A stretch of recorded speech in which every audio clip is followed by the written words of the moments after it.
The morning sun cast long shadows across the rocky terrain of Afghanistan's Kunar province. Staff Sergeant Marcus Rivera adjusted his rifle scope for what felt like the 100th time that week. The SEAL team had been operating in this hostile region for 12 days, hunting a high-value target who seemed to vanish like smoke whenever they got close. Team leader, Lieutenant Commander Jake Thompson, studied the valley below through his binoculars. Intelligence reports indicated their target, a Taliban commander known as the Ghost, was moving through this area with a small convoy. The man had been responsible for coordinating attacks that killed dozens of coalition forces over the past 6 months. Movement. 2 clicks northeast, whispered Petty Officer First Class Danny Chen, the team's communications specialist. His voice carried the tension that had been building among the 8-man team since they'd inserted into the area.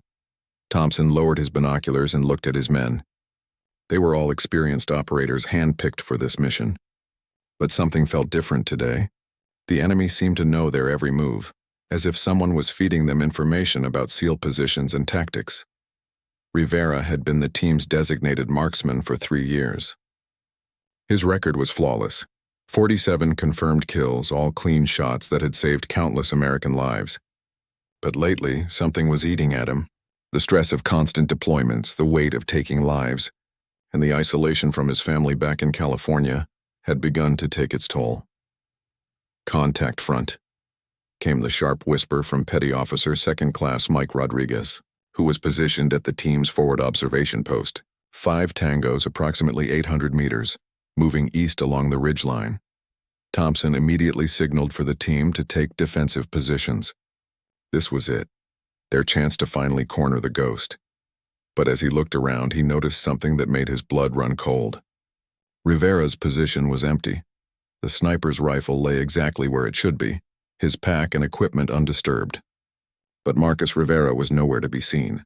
In the middle of a potential firefight, their most valuable asset had simply vanished. "Where's Rivera?"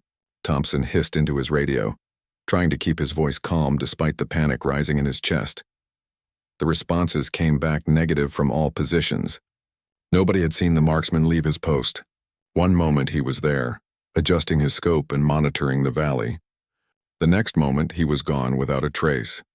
Chief Petty Officer Tommy Williams, the team's senior enlisted advisor, crawled over to Thompson's position. His weathered face showed the concern they all felt. "Skipper, we've got a serious problem. Rivera's been acting strange for the past few days. Yesterday I caught him staring off into space for 20 minutes straight." Thompson's mind raced through the possibilities. Had Rivera been captured? Had he defected? Had the stress finally broken one of the Navy's finest snipers? The timing couldn't be worse.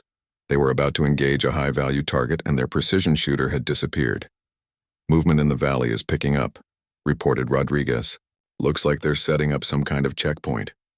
If the Ghost is with them, this might be our only shot." The lieutenant commander faced an impossible decision. They could abort the mission and extract, losing their best chance to eliminate a major threat. Or they could proceed without their marksman, knowing that their chances of success had just dropped significantly. "Chen, get me command on the satellite phone," Thompson ordered. "We need to report Rivera's status and get guidance on whether to proceed." As Chen worked to establish communications, the team continued to monitor the enemy movement below. The Taliban fighters seemed relaxed, unaware that American Special Operations Forces were watching from the high ground above. But Thompson couldn't shake the feeling that something was terribly wrong. Rivera wasn't just any soldier. He was a consummate professional who had never shown signs of breaking under pressure. The man had operated in Iraq, Afghanistan, Syria, and half a dozen other hotspots without ever faltering. "Sir, I can't raise command," Chen reported, frustration evident in his voice. "Something's jamming our communications. We're on our own out here." The situation was deteriorating rapidly. No communications, no marksman, and a time-sensitive target slipping away. Thompson looked at his remaining 6 men and saw the same questions in their eyes that were plaguing his own mind. Williams moved closer and spoke in barely audible tones. "Skipper, I've been thinking about Rivera's behavior. 3 days ago he mentioned something about hearing voices during his watch. Yesterday he asked me if I thought the enemy could read minds. This new information sent chills down Thompson's spine. Combat stress could manifest in many ways, and auditory hallucinations were often a warning sign of severe psychological breakdown. But Rivera had passed all his psychological evaluations with flying colors just 2 months ago. Contact, contact. Rodriguez's urgent whisper cut through their discussion. The convoy is moving. I count 3 vehicles, approximately 15 personnel. If the ghost is with them, we're about to lose him. Thompson made his decision. They would proceed with the mission using conventional tactics, but they would be operating with a significant disadvantage. Without Rivera's precision rifle, they would have to get much closer to their target, increasing the risk to the entire team. Listen up, he whispered to his men. We're moving to phase line Alpha. Rodriguez and Chen, you'll provide overwatch. Williams, take point. We're going hunting. As the team began their careful movement down the rocky slope, none of them noticed the figure watching from a cave entrance nearly a mile away. Marcus Rivera stood in the shadows, his sniper rifle held loosely in his hands, his eyes focused on something only he could see. The ghost wasn't just the Taliban commander they were hunting. For Rivera, the real ghost was the accumulation of faces from his past. Every target he'd eliminated, every life he'd taken in service to his country. They whispered to him now, telling him secrets about the enemy, about his teammates, about the true nature of the war they were fighting. He watched his team moving into what he somehow knew was a trap, and for the first time in his military career, Marcus Rivera wasn't sure which side he was supposed to be on. Lieutenant Commander Thompson's team moved like shadows across the Afghan mountainside, each man acutely aware that their missing marksman had left them exposed. The rocky terrain provided some cover, but without Rivera's overwatch, they were essentially walking blind into potential danger.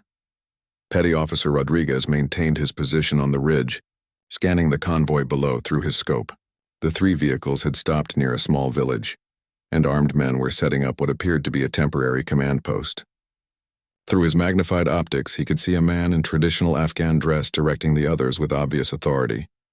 That's him, Rodriguez whispered into his radio. The ghost is definitely down there. He's wearing a white turban and coordinating with the local fighters. Thompson felt his pulse quicken. After months of chasing shadows, they finally had visual confirmation of their target. But the tactical situation was far from ideal. Without Rivera's precision rifle, they would need to get within 300 meters to have any chance of a clean shot with their standard M4 carbines. Chief Williams studied the terrain through his binoculars, plotting possible approach routes. The village sat in a natural bowl surrounded by steep hills, with only 2 main access points. It was a defensive position that would be difficult to assault without significant casualties.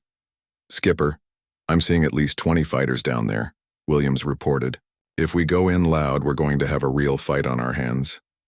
Meanwhile, nearly a mile away, Marcus Rivera remained hidden in the cave system he had discovered during his unexplained absence. The voices in his head had led him here, promising answers to questions he didn't know he was asking. The cave walls were covered with ancient symbols, and more recent graffiti left by various fighters who had used this position over the years. Rivera's mental state had been deteriorating for weeks. Though he had successfully hidden it from his teammates, the constant pressure of being responsible for life-and-death decisions from long range had finally begun to crack his psychological armor. Sleep deprivation, combat stress, and the isolation of his sniper role had created a perfect storm of mental instability. But something strange was happening in the cave. The voices that had been tormenting him were becoming clearer, more focused. They weren't random hallucinations anymore. They were providing tactical information that seemed impossibly accurate. Your friends are walking into an ambush, the voices whispered. The ghost knows they're coming. He's been tracking them since yesterday. Rivera looked through his rifle scope toward his team's position and felt a chill run down his spine. From his elevated vantage point, he could see what his teammates couldn't. Additional enemy fighters positioned in concealed positions around the village. The convoy below wasn't just a target of opportunity. It was bait in a carefully laid trap. Back with the SEAL team, Thompson was growing increasingly frustrated with their tactical situation. Every approach route they identified had obvious disadvantages, and without their marksman's ability to engage targets at long range, they were forced to consider increasingly risky options. Chen, any luck with communications? Thompson asked. Negative, sir. Whatever's jamming us is pretty sophisticated. It's not random interference. Someone's actively blocking our frequencies. This information added another disturbing element to their situation. Advanced electronic warfare capabilities suggested they were facing a more sophisticated enemy than typical Taliban fighters. The Ghost's reputation for staying one step ahead of coalition forces was beginning to make more sense. Petty Officer Danny Chen had been the team's communications specialist for 4 years, and he had never encountered jamming this effective in a rural Afghan setting. The equipment required would be expensive and difficult to operate, suggesting support from a more advanced military organization. "Sir, I think we need to consider the possibility that this is bigger than just hunting one Taliban commander," Chen said quietly. "The electronic warfare signature suggests foreign involvement, possibly Pakistani ISI or even Chinese military advisors." Thompson absorbed this information while continuing to study the target area. The mission parameters were clear: eliminate the Ghost at all costs. But the tactical situation was becoming more complex by the hour, and his missing marksman was a critical factor in any successful engagement. "Williams, what's your assessment of our chances if we proceed without Rivera?" The chief petty officer had been in special operations for 15 years and had seen enough combat to know when the odds were stacked against them. His weathered face reflected the gravity of their situation as he considered his response. "Honestly, Skipper, without Overwatch, we're looking at maybe 50-50 odds of mission success and probably 70% casualties among the team. That's if we catch them by surprise. If they know we're coming, those numbers get a lot worse." Thompson weighed his options. They could abort the mission and extract, but the Ghost would disappear again and American soldiers would continue dying from his coordinated attacks. They could proceed with reduced capabilities, accepting higher risk in exchange for the chance to eliminate a high-value target. "Movement," Rodriguez reported suddenly. "Looks like they're preparing to move out. If we're going to do this, it has to be now." In his cave position, Rivera watched the scene unfold with growing alarm. The voices were becoming more insistent, providing details about hidden weapon positions and planned ambush points that he couldn't possibly know through normal observation. "They have mortars positioned on the north ridge," the voices told him. "Anti-aircraft missiles hidden in the village. Your team will be slaughtered if they attack." Rivera's finger moved to his radio transmit button, then hesitated. How could he explain what he was seeing without revealing his compromised mental state? How could he warn his teammates without admitting that he had abandoned his post and was receiving tactical intelligence from auditory hallucinations? The internal conflict was tearing him apart. His duty to his team demanded that he provide the warning, but his pride as a professional soldier made it impossible to admit that he was losing his grip on reality. Through his scope, he watched Thompson's team beginning their approach toward the village. They moved with the fluid precision that marked them as elite operators, but Rivera could see they were heading directly into a killing zone that would cost them their lives. "Your choice," the voices whispered.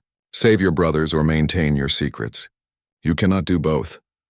Rivera's hands shook as he adjusted his rifle scope, bringing the enemy positions into sharp focus. From his position, he had clear shots on several of the hidden fighters that his team couldn't see. But engaging those targets would reveal his location and raise questions about how he had acquired the tactical intelligence to identify them. Below in the village, the Ghost looked up toward the hills as if sensing the approaching danger.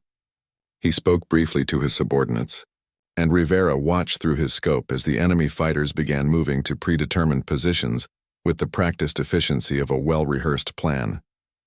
The trap was about to close on his teammates, and Marcus Rivera was the only person in position to prevent a massacre.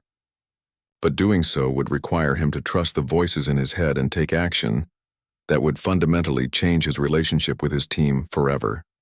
The tension in the Afghan mountains reached a breaking point as Lieutenant Commander Thompson's reduced SEAL team moved closer to what they believed was their target.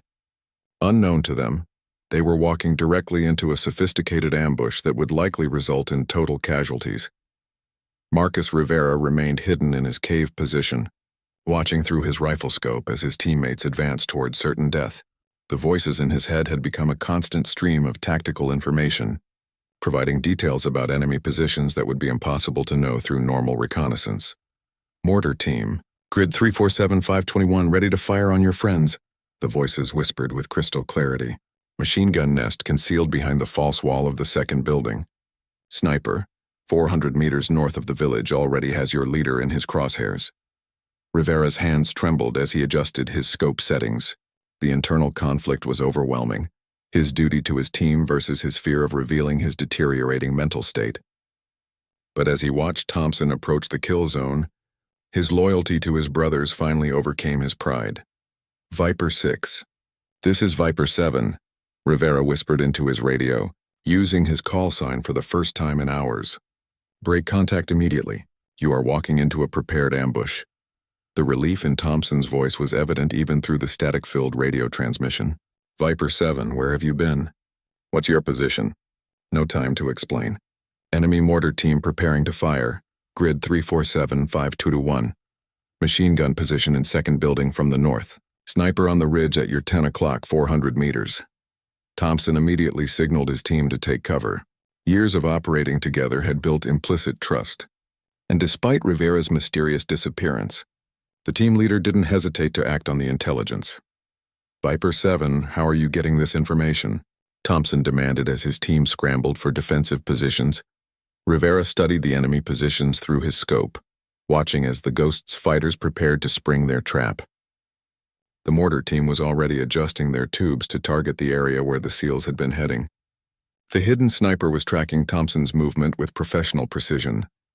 I have overwatch on the entire valley, Rivera responded, which was technically true even if it didn't explain how he knew about concealed positions. The Ghost has been tracking your movement since yesterday. This is a planned ambush with at least 30 fighters. Chief Williams pressed himself against a boulder and keyed his radio.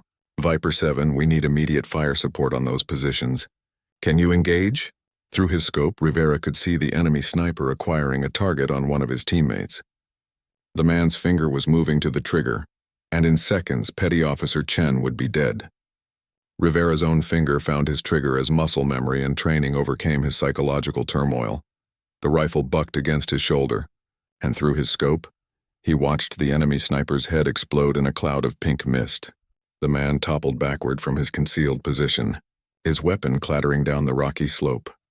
Sniper eliminated, Rivera reported with the calm professionalism that had made him one of the Navy's most effective marksmen. Engaging mortar position. The second shot came 3 seconds later, dropping the mortar team leader before he could complete his firing sequence. Confusion spread through the enemy ranks as fighters tried to locate the source of the precision fire that was dismantling their carefully prepared ambush. Thompson's team used the chaos to reposition to more defensible terrain. The lieutenant commander was amazed by the accuracy of Rivera's intelligence and his ability to engage multiple targets from what appeared to be an impossible range. Viper 7, outstanding work. What's your ammunition status? Rivera ejected the spent cartridge and chambered a fresh round. Sufficient for mission completion. I have visual on the Ghost. Permission to engage primary target. Through his scope, Rivera could see the Taliban commander directing his fighters in response to the unexpected sniper fire. The man was positioning himself near one of the vehicles, apparently preparing to evacuate the area before losing more personnel. Permission granted, Thompson responded. Take the shot when you have a clear opportunity. But as Rivera centered his crosshairs on the Ghost's chest, the voices in his head suddenly changed tone.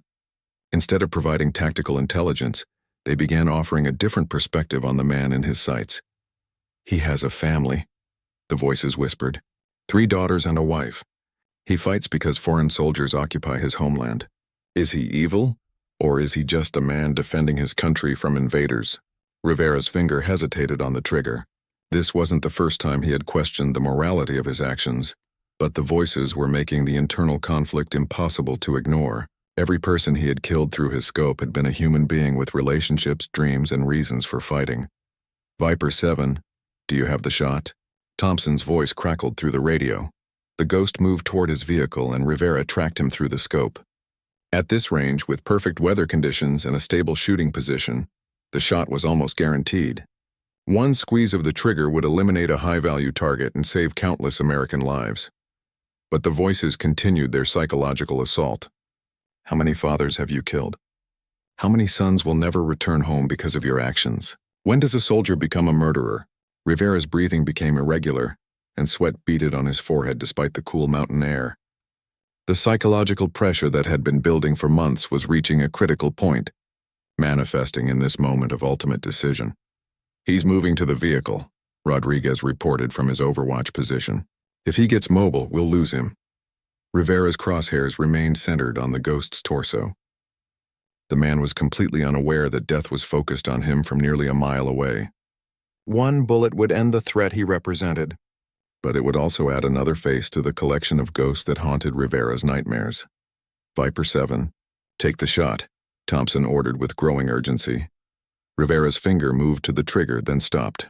Through his scope, he watched the ghost help an injured fighter into one of the vehicles. The enemy commander was showing the same concern for his men that Thompson showed for the SEAL team. "I can't," Rivera whispered into his radio. "I can't take the shot." The admission sent shockwaves through the team.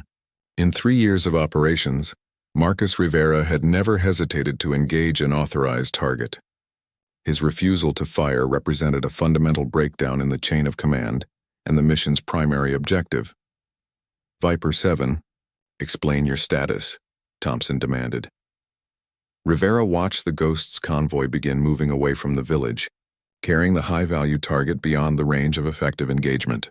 The mission was failing because of his inability to pull the trigger, but something had fundamentally changed in his perception of the war they were fighting. "Target is leaving the area," Rivera reported with dead calm in his voice. "Mission window is closing." The voices in his head had gone silent, leaving him alone with the weight of his decision and the knowledge that his career as a sniper was probably over.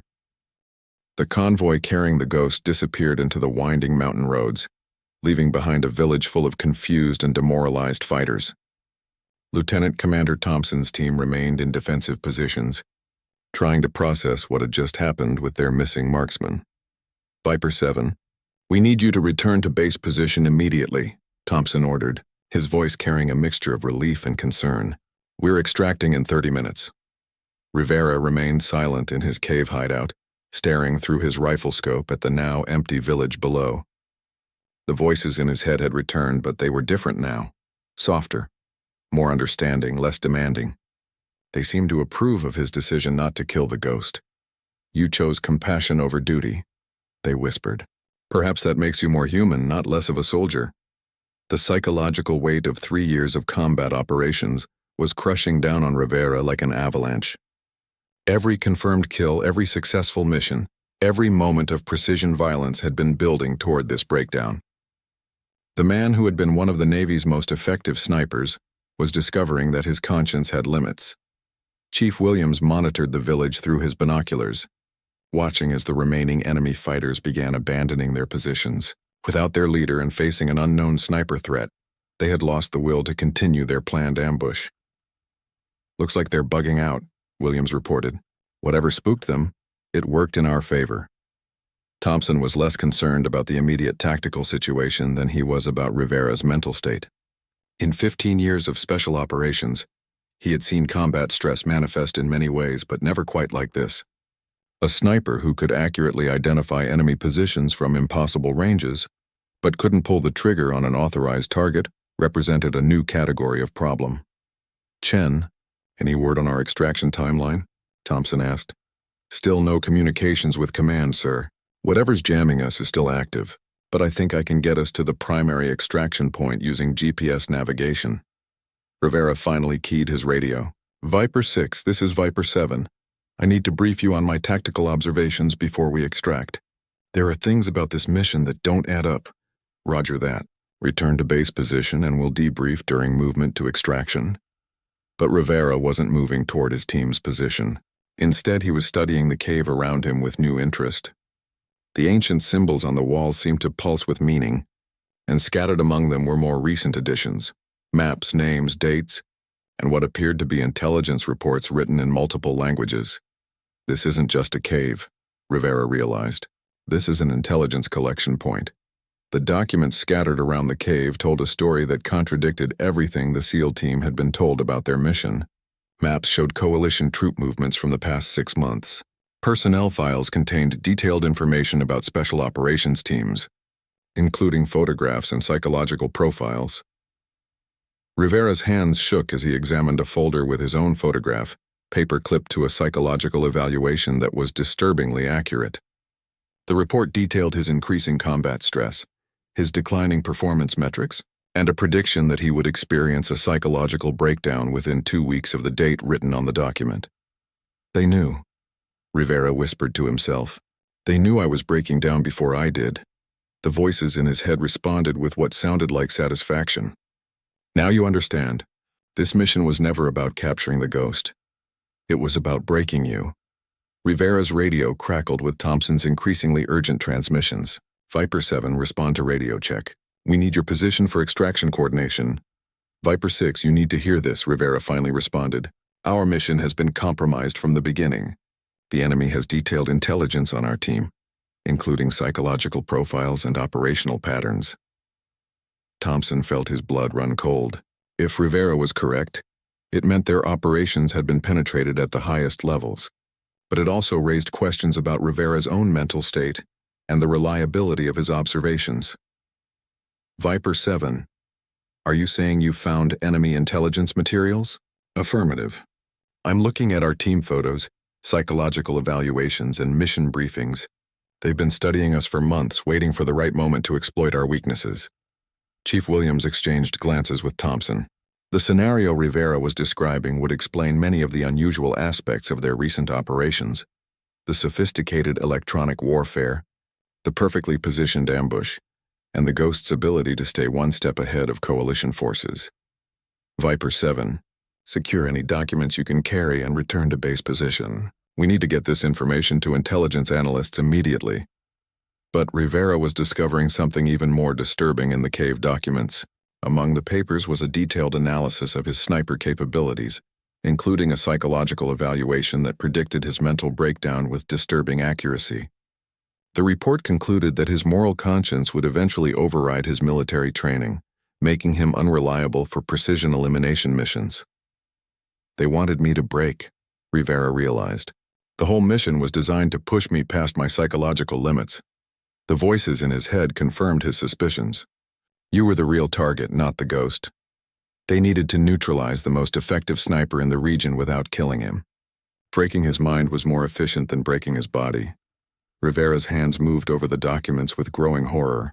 The psychological warfare campaign had been incredibly sophisticated, designed to exploit his specific personality traits and moral convictions. Every aspect of the mission had been calculated to maximize his stress and push him toward a breakdown. Viper 6, we've been played, Rivera transmitted. This entire operation was a psychological warfare exercise designed to neutralize our sniper capabilities. I was the primary target, not the ghost. Thompson's mind raced through the implications. If Rivera was correct, it represented a level of psychological warfare sophistication that would fundamentally change how they approached future operations. But it also meant that one of his most valuable team members had been deliberately driven to a mental breakdown by enemy action. Viper 7, can you function for extraction? We need to get you and that intelligence out of the field immediately. Rivera looked around the cave one final time, gathering the most critical documents. The voices in his head had gone quiet again, leaving him alone with the terrible knowledge of what had been done to him. He had been manipulated like a chess piece, and his psychological breakdown was exactly what the enemy had intended. Affirmative, Viper 6. Moving to your position now. But understand that everything we thought we knew about this mission was wrong. We weren't hunting the ghost. He was hunting us. As Rivera prepared to leave the cave, he took one last look through his rifle scope toward the village below. The enemy fighters were gone, but the psychological damage to his mind would last far longer than any physical wound. The voices might be quiet now, but he knew they would return, carrying with them the knowledge that his breakdown had been engineered by a sophisticated enemy who understood human psychology better than he understood himself. Marcus Rivera moved through the rocky terrain toward his team's position, carrying a backpack full of intelligence documents that would change everything they thought they knew about their mission. The weight of the papers seemed heavier than any equipment he had ever carried, each document representing another piece of evidence that his psychological breakdown had been deliberately orchestrated. Lieutenant Commander, Thompson watched through his binoculars as a lone figure approached from the direction of the cave system. Even at a distance, He could see that Rivera's movement patterns were different, less fluid, more hesitant, like a man carrying an invisible burden that affected his physical coordination. Visual on Viper 7, Thompson reported to his team. He's approaching from the northeast, approximately 400 meters out. Chief Williams studied Rivera through his own optics and frowned. In 15 years of working with special operations personnel, he had developed an eye for recognizing psychological trauma. Rivera's posture and movement suggested a man who had discovered something that fundamentally altered his understanding of reality. "Skipper, he looks like he's seen a ghost," Williams observed quietly. "Maybe he has," Thompson replied, thinking about the mysterious voices Rivera had mentioned and his sudden tactical omniscience, followed by an inability to take an authorized shot. Rivera keyed his radio as he drew closer. "Viper 6, I need to brief the team on what I found before we extract. The operational security implications are severe." "Roger that. We have a defensible position here. Come on in and we'll hear what you've got." As Rivera approached the team's position, each member could see the psychological strain etched on his face. The confident, precise sniper who had disappeared hours earlier had been replaced by a man who looked like he had aged years in a single day. Petty Officer Chen was the first to notice the bulging backpack Rivera was carrying. "What's in the pack, Marcus?" Rivera set the backpack down carefully and began extracting documents. "Evidence that we've been targeted by a psychological warfare operation that's been running for months. Everything about this mission was designed to break me psychologically." He spread the papers across a flat rock, organizing them by category: personnel files, psychological evaluations, mission briefings, and what appeared to be detailed behavioral analysis reports created a disturbing mosaic of intelligence gathering focused specifically on their team. Thompson examined his own personnel file with growing alarm. The document contained information that should have been classified at the highest levels, including details about his family, his personal relationships, and psychological pressure points that could be exploited in a combat environment. "How did they get this level of detail on our team?" Thompson asked. "That's the question that's going to keep intelligence analysts busy for months," Rivera replied. "But look at this." He pulled out his own psychological evaluation and pointed to a section highlighted in red ink. The report predicted Rivera's psychological breakdown with disturbing accuracy, including specific triggers that would push him past his emotional limits. The analysis concluded that exposing him to prolonged stress while forcing him to question the morality of his actions would result in his inability to function as a precision marksman. Chief Williams read over Thompson's shoulder, his expression darkening with each paragraph. "They've been studying us like lab rats. Every mission, every success, every failure, it's all been feeding into this analysis." "The voices I've been hearing," Rivera continued, his voice barely above a whisper, "I think they might have been real. Look at this communication intercept log." The document showed radio transmissions in a frequency range slightly outside normal military bands. The conversations were in English, providing tactical intelligence and psychological manipulation designed to guide Rivera's actions during the mission. "Someone was broadcasting directly to you," Chen realized. "The jamming of our communications wasn't random, it was selective. They blocked our frequencies while leaving a clear channel for their psychological operation." Rivera nodded grimly. "I thought I was losing my mind." The voices seemed to know things that were impossible to know through normal observation.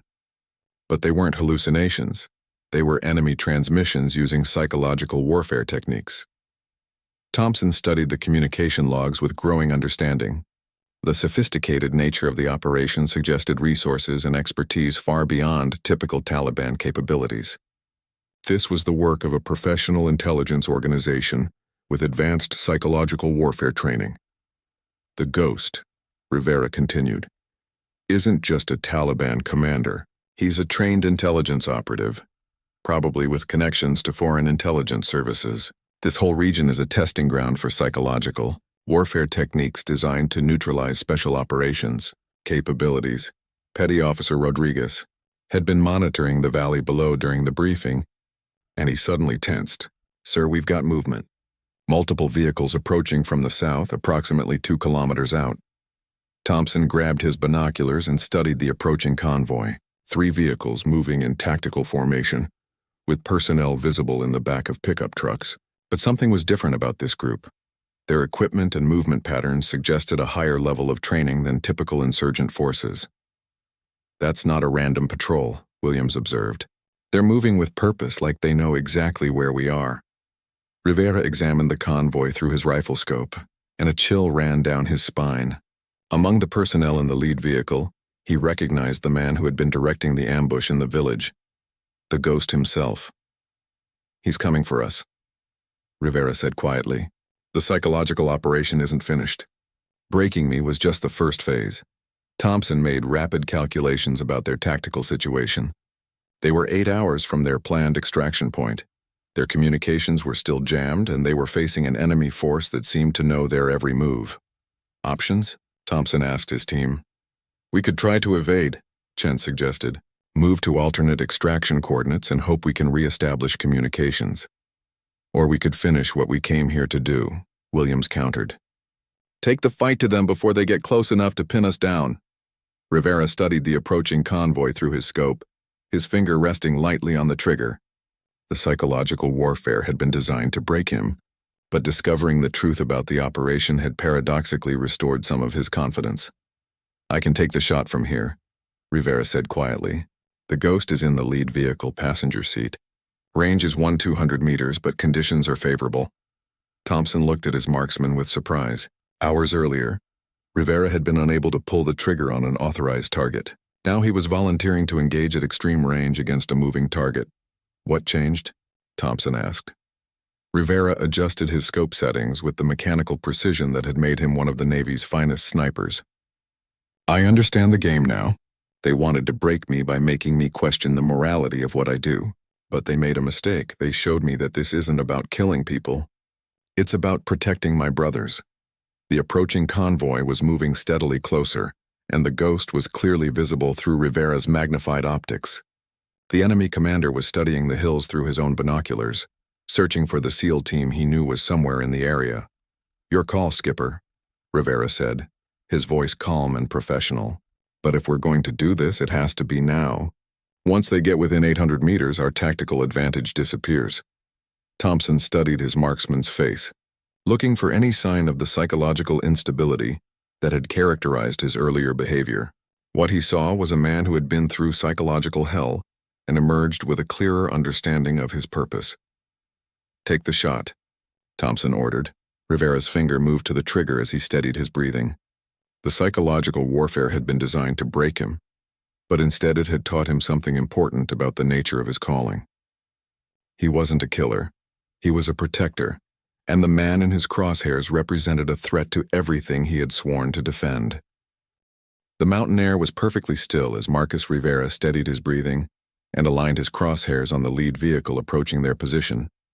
Through his scope, he could see the Ghost clearly, the man responsible for months of psychological warfare designed to break the most effective sniper in the region. "Wind is calm. Range 200 meters in closing," Rivera reported with clinical precision. "Target is in the passenger seat of the lead vehicle, wearing traditional Afghan dress with a black vest." Lieutenant Commander Thompson watched the convoy through his binoculars while monitoring his marksman's mental state. The transformation in Rivera's demeanor was remarkable. The haunted, uncertain soldier from hours earlier had been replaced by the focused professional who had earned his reputation through 3 years of flawless performance. "Steady as she goes. Viper 7, Thompson encouraged. "Take your time and make it count." Rivera's finger rested lightly on the trigger as he tracked the moving vehicle. The mathematical calculations required for a successful shot at this range were complex. Wind speed, vehicle velocity, bullet drop, and the natural rhythm of his own heartbeat all had to be factored into the precise moment of trigger pull. But something else was happening in Rivera's mind. The voices that had tormented him throughout the mission were returning, but their tone was different now. Instead of providing enemy intelligence or questioning his moral choices, they were offering encouragement and tactical advice. "You know who he is," the voices whispered. "Not just the Ghost, but the man who designed your psychological torture. He studied your mind like a textbook, looking for ways to break you. This shot is about more than mission completion. It's about reclaiming your sanity." Rivera's breathing remained steady as he processed this information. The psychological warfare operation had been personal, designed specifically to neutralize him as an effective operator. The man in his crosshairs wasn't just an enemy commander.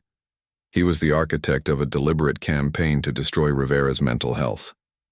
"Target vehicle is slowing," Chief Williams observed. "Looks like they're setting up some kind of checkpoint or observation post." Through his scope, Rivera watched the Ghost exit the vehicle and begin directing his men to defensive positions. The enemy commander was scanning the hills with practiced eyes, clearly aware that American Special Operations Forces were in the area. "He knows we're here," Rivera reported. "Target is stationary now, approximately 150 meters, partial concealment behind the vehicle." The Ghost moved with the confidence of a man who believed he had already won the psychological battle. His operation had successfully neutralized the most dangerous sniper in the region, and now he was positioning his forces to complete the capture or elimination of the entire SEAL team. But the Ghost had made a critical error in his psychological assessment. He had assumed that breaking Rivera's confidence would permanently disable his capabilities. Instead, understanding the true nature of the psychological warfare had restored Rivera's sense of purpose and moral clarity. "I have a clear shot," Rivera announced.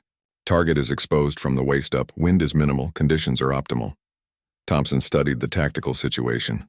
The enemy force was setting up positions that would make extraction increasingly difficult. If they were going to eliminate the Ghost and break up the ambush, this might be their only opportunity. "Are you confident in the shot?" Thompson asked. Rivera's response came without hesitation. "Affirmative. This is what I do." The voices in Rivera's head fell silent as he entered the mental state that had made him one of the Navy's most effective marksmen. All external distractions faded away, leaving only the relationship between his rifle, the target, and the mathematical precision required to connect them across 150 meters of Afghan mountainside. Through his scope, Rivera could see the Ghost pointing toward the hills where the SEAL team was positioned. The enemy commander was briefing his subordinates, probably planning the assault that would complete his psychological warfare operation. "Sending it," Rivera whispered, and squeezed the trigger. The rifle bucked against his shoulder with familiar authority. Through his scope, Rivera watched the bullet's flight path as if in slow motion, tracking its arc toward the distant target. The mathematical calculations had been perfect. Wind, range, and target movement all factored into a precision shot that represented 3 years of accumulated expertise. The bullet struck the Ghost in the center of his chest, the impact spinning him around before he collapsed behind the vehicle. The psychological warfare expert who had spent months studying Rivera's mind had been eliminated by the very sniper he thought he had broken. "Target down," Rivera reported with professional calm. "Clean hit, center mass. The Ghost is neutralized." The enemy fighters immediately began scrambling for defensive positions, but their leader's death had shattered their confidence and tactical coordination. Without the Ghost's direction, they were just another group of insurgents facing a superior force with overwhelming tactical advantages. "Outstanding shot," Thompson said, genuine admiration evident in his voice. "How do you feel?" Rivera chambered another round and scanned for additional targets. "Like myself again. The psychological warfare was designed to make me question who I am and what I do, but eliminating the man responsible for that operation has restored my perspective." The voices in Rivera's head spoke one final time, their tone now satisfied and peaceful. "Justice has been served. The man who tried to break your mind has paid the price for his psychological crimes. You are whole again." Chief Williams watched the enemy force through his binoculars as they began a hasty retreat. "Looks like they're bugging out. Without their leader, they don't have the stomach for a prolonged engagement." "Chen, any change in our communication status?" Thompson asked. Petty Officer Chen checked his radio equipment and smiled for the first time in hours. "The jamming has stopped. I'm getting clear signals on all frequencies. Command is requesting our status." "Tell them mission accomplished," Thompson ordered. "Primary target eliminated, intelligence materials recovered, and team is ready for extraction." As Rivera watched the enemy vehicles disappearing into the distance, he reflected on the psychological journey he had endured over the past 24 hours. The sophisticated warfare operation had nearly succeeded in breaking him, but ultimately it had taught him something valuable about the nature of his calling. "Viper 6, Rivera said quietly, "I want to thank you for trusting me when I couldn't explain what was happening. The psychological warfare was designed to isolate me from the team by making me seem unreliable. Thompson looked at his marksman with new understanding. You saved all our lives by recognizing the ambush and providing accurate intelligence. Whatever you went through, you came out the other side stronger. Rivera secured his rifle and began preparing for movement to the extraction point. The documents in his backpack would provide intelligence analysts with valuable insights into enemy psychological warfare capabilities. But more importantly, they would help identify and counter future operations designed to break American Special Operations personnel. The voices I was hearing, Rivera said, as the team prepared to move out, they weren't just psychological manipulation. They were also a form of communication that bypassed normal radio protocols. Enemy forces were using frequency ranges and transmission techniques that we weren't monitoring. That information alone makes this mission a success, Thompson replied. Intelligence will want to debrief you extensively when we get back. As the SEAL team began their movement toward the extraction point, Rivera took one last look through his scope toward the valley where the Ghosts convoy had disappeared. The psychological warfare operation was over, and the man who had tried to break his mind was dead. But the experience had taught him something important about the resilience of the human spirit and the power of brotherhood among warriors. 3 weeks later, Marcus Rivera sat in a sterile debriefing room at Bagram Airfield, facing a panel of intelligence analysts, military psychologists, and senior officers. The documents he had recovered from the cave had sparked a comprehensive investigation into enemy psychological warfare capabilities that reached the highest levels of the Pentagon. Staff Sergeant Rivera, began Colonel Sarah Mitchell, the lead intelligence analyst. Your discovery of this psychological warfare operation has fundamentally changed our understanding of enemy capabilities in this theater. Can you walk us through the timeline of how you first became aware that you were being targeted?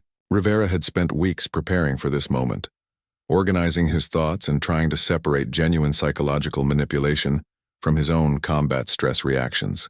The line between enemy action and personal mental health struggles remained blurry, but the evidence was overwhelming that he had been deliberately targeted. The first indication was approximately 6 weeks ago. Rivera began.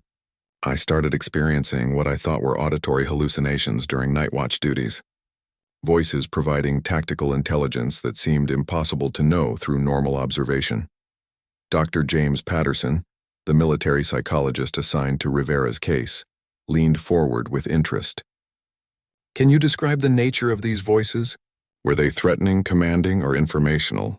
Initially informational, Rivera replied. They would provide details about enemy positions, troop movements, and planned attacks.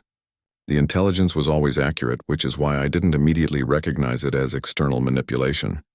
Lieutenant Commander Thompson, who had been asked to participate in the debriefing, added his perspective. Rivera's tactical performance actually improved during this period. He was identifying targets and threats that our other intelligence sources couldn't detect. We attributed it to exceptional fieldcraft, not external communication. Colonel Mitchell consulted her notes. The communication intercept logs you recovered show a sophisticated operation using frequency ranges just outside our standard monitoring protocols. The transmissions were specifically designed to bypass our electronic warfare countermeasures. Rivera nodded. The psychological manipulation was incredibly subtle. The voices never directly ordered me to take specific actions. Instead, they provided information and allowed me to draw my own conclusions. It felt like enhanced intuition rather than external control. When did you first suspect that something was wrong? Dr. Patterson asked. When the voices started questioning the morality of my actions, Rivera replied. They began highlighting the human cost of my sniper work, the families affected, the cycles of violence, the broader implications of targeted killing. That's when I realized the goal wasn't to provide tactical advantage, but to create psychological conflict. The senior officers exchanged glances. The sophistication of the psychological warfare operation represented a significant evolution in enemy capabilities that had implications for all special operations personnel. The breaking point came during the mission to eliminate the Ghost, Rivera continued. The voices had provided accurate intelligence about an ambush, but when I had a clear shot on the primary target, they began a concentrated psychological assault designed to prevent me from pulling the trigger. Colonel Mitchell studied the transcript of Rivera's radio communications during the mission, but you were ultimately able to complete the mission. What changed? Understanding the true nature of the operation, Rivera replied. Once I realized that my psychological breakdown was the actual objective, not a side effect, I was able to separate the external manipulation from my genuine moral concerns. The voices lost their power once I recognized them as enemy action. Dr. Patterson made extensive notes throughout Rivera's testimony. The case represented a new category of psychological warfare that required updates to both training protocols and countermeasures for special operations personnel. Staff Sergeant, Dr. Patterson said, "Have you experienced any residual effects from this psychological manipulation? Any continued auditory experiences or intrusive thoughts?" Rivera considered the question carefully. The voices stopped completely after I eliminated the ghost. But the experience has left me with a different perspective on my role as a sniper. I'm more aware of the psychological costs of what I do, but also more confident in the necessity of my actions. Are you prepared to return to operational status? Asked General Robert Hayes, the senior officer overseeing the investigation. Yes, sir, Rivera replied without hesitation. But I believe all special operations personnel should be briefed on these psychological warfare techniques. The enemy's ability to manipulate our personnel using sophisticated communication methods represents a significant threat to operational security. Lieutenant Commander Thompson supported Rivera's assessment. The operation specifically targeted our most effective sniper by exploiting his moral conscience and professional dedication. Similar techniques could be used against other specialists, explosives experts, communications personnel, or medical staff. Colonel Mitchell closed her folder and addressed the panel. Based on this debriefing and our analysis of the recovered documents, we're recommending immediate implementation of countermeasures for all special operations units. This includes enhanced electronic warfare monitoring, psychological resilience training, and modified communication protocols. General Hayes turned to Rivera. Staff Sergeant, you've provided invaluable service by recognizing and exposing this threat. The intelligence community is developing new protocols based on your experience that will protect future operations from similar psychological warfare attacks. As the debriefing concluded, Rivera reflected on the journey that had brought him to this room. The psychological warfare operation had nearly succeeded in breaking him, but ultimately it had taught him important lessons about mental resilience and the importance of brotherhood among warriors. Dr. Patterson approached Rivera as the panel disbanded. I want you to know that your ability to recognize and overcome this psychological manipulation demonstrates exceptional mental strength.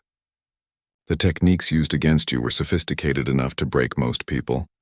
Thank you, sir, Rivera replied, but I couldn't have overcome it alone. My team's trust and support were essential to my recovery. 3 months later, Rivera was back in Afghanistan with his SEAL team, operating with new communication protocols and enhanced psychological warfare countermeasures. The experience had changed him, but it had also made him more effective as both a sniper and a leader. The voices never returned, but Rivera maintained a heightened awareness of his own mental state and the potential for enemy psychological manipulation. He had become living proof that sophisticated psychological warfare could be overcome through understanding, brotherhood, and unwavering commitment to mission and teammates. The ghost was gone, but his psychological warfare techniques had been studied, understood, and countered. Future American Special Operations personnel would be better prepared to face similar threats, protected by the hard-won knowledge that Marcus Rivera had purchased with his temporary sanity. In the end, the sniper who had emerged from the wild was not just the same man who had disappeared into psychological torment. He was stronger, wiser, and more dangerous to America's enemies than ever before. The psychological warfare operation designed to break him had instead forged him into an even more effective warrior.